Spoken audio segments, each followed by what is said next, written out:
ಗೊತ್ತಿದೆ. ಆದರೂ ನಮ್ಮ ಹೊಸಕೋಟೆ ಭಾಗದಲ್ಲಿ ಬಿಟ್ಟು ನಾನು ಮುಳುಬಾಗಲೇ ಕೇಕ್ ಬಂದೆ ಅಂದರೆ ನಾನು ನಮ್ಮ ಅಧ್ಯಕ್ಷರ ನಂಬರು ಮಿಸ್ ಮಾಡ್ಕೊಂಡಿದ್ದೆ. ಆದರೂ ಇವತ್ತು ಅಧ್ಯಕ್ಷರು ಇಲ್ಲಿ ಬೆರೀತಾರಂತ ನಾನು ಕನಸಲ್ಲೂ ತಿಳ್ಕೊಂಡಿರಲಿಲ್ಲ. ನಾವು ಬರೀ ವೇದಿಕೆ ಮೇಲೆ ನೋಡ್ತಿದ್ದೆ. ಆದರೆ ಇವತ್ತು ನಾವೆಲ್ಲ ಒಂದು ಸಂಭ್ರಮದ ಒಂದು ಹಬ್ಬ ನೋಡ್ತಾ ಇದ್ವಿ.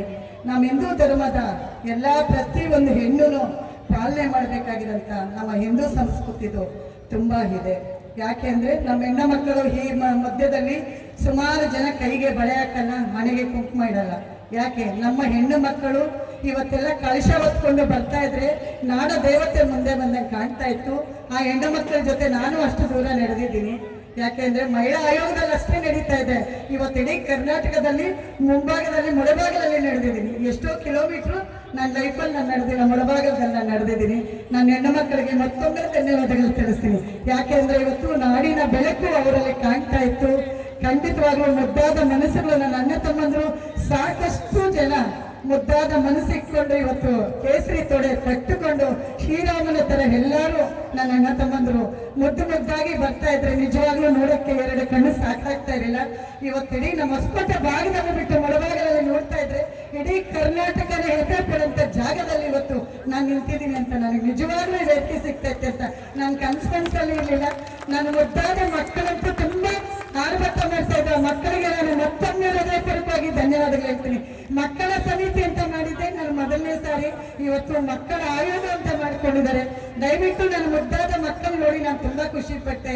ಮುಳಬಾಗಲ ಕ್ಷೇತ್ರದಲ್ಲಿ ನಾನು ಏನಾದ್ರೂ ಕಾರ್ಯಕ್ರಮ ನೋಡಿದೆ ಅದು ಕನ್ನಡ ರಾಜ್ಯೋತ್ಸವ ಅಷ್ಟೇ ನೋಡ್ತಾ ಇದ್ದೆ. ಆದರೆ ಇವತ್ತು ನೋಡಿದ್ದು ಕನ್ನಡದ ನಕ್ಷತ್ರಗಳನ್ನು ನೋಡ್ತಾ ಇದ್ದೆ. ಇವತ್ತು ನನ್ನ ಮುದ್ದಾದ ಮಕ್ಕಳು ಧ್ವಜಾರೋಹಣ ಮಾಡ್ತಾ ಇದ್ರು. ತುಂಬಾ ಖುಷಿ ಆಗ್ತದೆ. ಆ ತಾಯಿಯನ್ನು ಮುದ್ದು ಮಕ್ಕಳು ಇಟ್ಕೊಂಡು ಕಳಶ ಬರ್ತಾ ಇದ್ದ ಹೆಣ್ಣು ಮಕ್ಕಳಿಗೆ ನಾನು ನಿಜವಾಗ್ಲೂ ಮುಂದಿನ ದಿನದಲ್ಲಿ ಪ್ರತಿ ಹೆಣ್ಣಿಗೂ ನಾನು ಸೀರೆ ಕುಂಕುಮ ಕೊಡ್ತೀನಿ.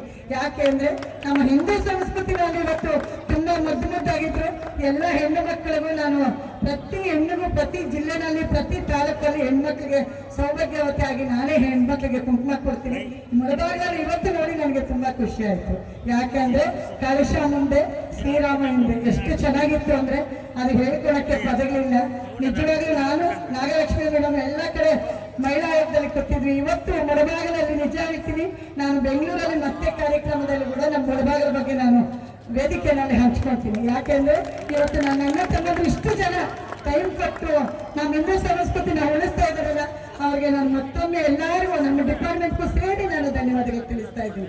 ಬಂಧುಗಳು, ಇವತ್ತು ನಮ್ಮ ಹಿಂದೂ ಸಂಸ್ಕೃತಿನ ಎಷ್ಟೋ ಜನ ಹಾಳು ಮಾಡಬೇಕು ಅಂತ ಬಂದಿದ್ದಾರೆ, ಆಗ್ಲಿಲ್ಲ. ಯಾಕೆಂದ್ರೆ ನಮ್ಮ ಹಿಂದೂ ಸಂಪ್ರದಾಯದಲ್ಲಿ ನಾವು ಹುಟ್ಟಿದೀವಿ. ಅಕ್ಕಪಕ್ಕ ಹಿಂದಿದ್ದಂತ ಹೆಣ್ಣು ಮಕ್ಕಳನ್ನ ತಗೊಂಡಾಗ ಅಲ್ಲಿ ಇಲ್ಲಿ ಬಿಡ್ತಾ ಇದ್ದಾರೆ. ದಯವಿಟ್ಟು ನಮ್ಮ ಹಿಂದೂ ಸಂಸ್ಕೃತಿನ ಯಾರೋ ಬಿಟ್ಕೊಡ್ಬೇಡಿ. ಏನೇ ಒಂದು ಸಂಕಷ್ಟ ಅಂದ್ರೆ ಖಂಡಿತವಾಗ್ಲೂ ನಮ್ಮ ಹಿಂದೂ ಸಂಸ್ಕೃತಿಯಲ್ಲಿ ಶ್ರೀರಾಮ ಅಂತ ಒಂದು ವನವಾಸ ಹೋದಾಗೂ ಕೂಡ ನಮ್ಮ ಹಿಂದೂ ಬಗ್ಗೆ ತುಂಬಾ ಒಂದೊಂದು ಬುಕ್ಕು ನಮ್ಮ ಮಕ್ಕಳಿಗೆ ಕಲಿಸ್ಕೊಡಿ. ಏನೇ ಗೊತ್ತಿಲ್ಲದಂತ ಮಕ್ಕಳಿಗೂ ಶ್ರೀರಾಮನ ಬಗ್ಗೆ ಹೇಳಿ, ದೇವರ ನಾಮ ಹೇಳ್ಕೊಡಿ. ನಿಜವಾಗ್ಲೂ ಇವತ್ತಂತೂ ನಾನು ಹೇಳಕ್ಕೆ ಪದಗಳಿಲ್ಲ ನನ್ನ ಹತ್ರ. ಇನ್ನೂ ಸ್ವಲ್ಪ ಹೊತ್ತು ಮಾತಾಡಬೇಕು ಅಂದ್ಕೊಂಡಿದ್ದೆ. ನನ್ನ ಮುದ್ದು ಹೆಣ್ಣು ಮಕ್ಕಳ ಬಗ್ಗೆ ಮಹಿಳಾ ಆಯೋಗದಲ್ಲಿ ಮಾತಾಡ್ತೀನಿ ಅಂತ ಹೇಳ್ತಾ ಮಾತಾಡಕ್ಕೆ ಅವಕಾಶ ಕೊಟ್ಟಂತ ನನ್ನ ಮುದ್ದು ಅಣ್ಣ ತಮ್ಮಂದ್ರು, ನನ್ನ ಸ್ನೇಹಿತರು, ನನ್ನ ಹೆಣ್ಣು ಮಕ್ಕಳಿಗೆ ಹೃದಯಪೂರ್ವಕವಾಗಿ ಧನ್ಯವಾದಗಳು ತಿಳಿಸ್ತಾ ಇದ್ದೀನಿ. ನಮಸ್ಕಾರ. ಜೈ ಕರ್ನಾಟಕ ಮಾತು.